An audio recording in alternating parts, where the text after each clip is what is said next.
Disability justice is a movement-building framework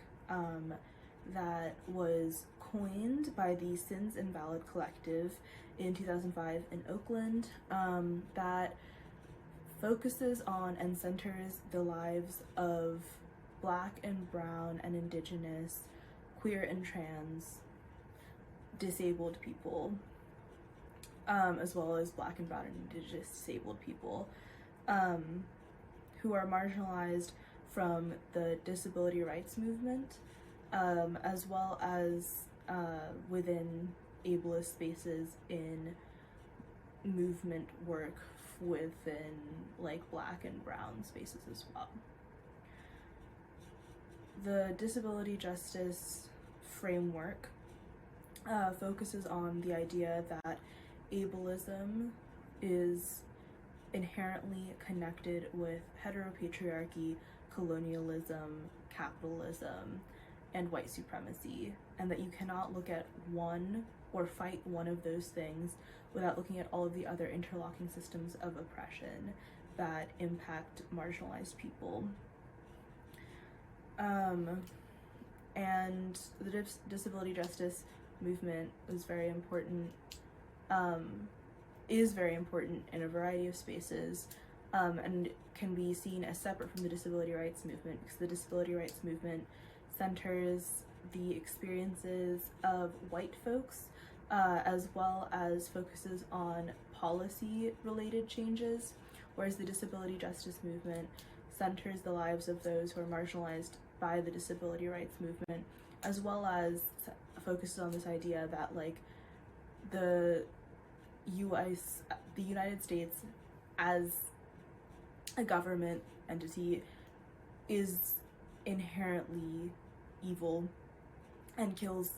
disabled folks, especially those who are Black and Brown or queer and trans, every day, and so we cannot turn to the state to provide solutions for survival and life and things like that. I'm really interested in how we can use the disability justice framework in movement spaces specifically to look at different ways that ableism is at the core of a lot of concepts in movement spaces. Specifically for my thesis, I'll be looking at student activist spaces. There are a lot of different ways that you can see ableism in movement spaces, some of which are things like urgency, this like underlying urgency at the core of work, where if we have to take longer periods of time to get anything done, something known as crip time sometimes, people are like, oh, like that is inherently like awful and a roadblock in any of the work that we do, because the state is always disabling and doing horrible things. Another concept is this idea of like guilt and how we like can't take any time off or away from movement spaces because there will always be more work that needs to be done. And just these like kind of internalized productivity and capitalistic mindsets that also exist in movement spaces and student activist spaces specifically. I'm really going to use disability justice like concepts like interdependency, coined by Mia Mingus, which focuses on how you have to use concepts like mutual aid and leaning on each other in your everyday relationships and lives, and one can't continue to live without like having an ecosystem of friends and family, and knowing that there's no shame in leaning on other people. So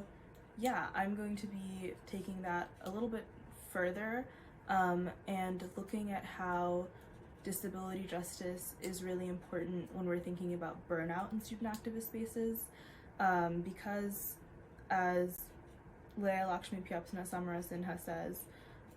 in their book Care Work, we'll all be disabled at some point in our lives, even if it's temporary, because of aging, chronic health issues, pollution, toxic environments, violence, and stress. Disability is one of the most organic and human experiences on the planet, as Mia Mingus says.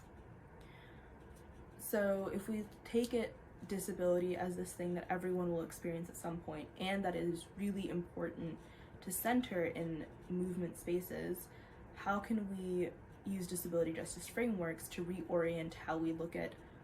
urgency and how we look at taking time off and tapping out into the sustainability of movement spaces, especially when we're looking at burnout, which is so inherent in student activist spaces and in the experiences that I've had.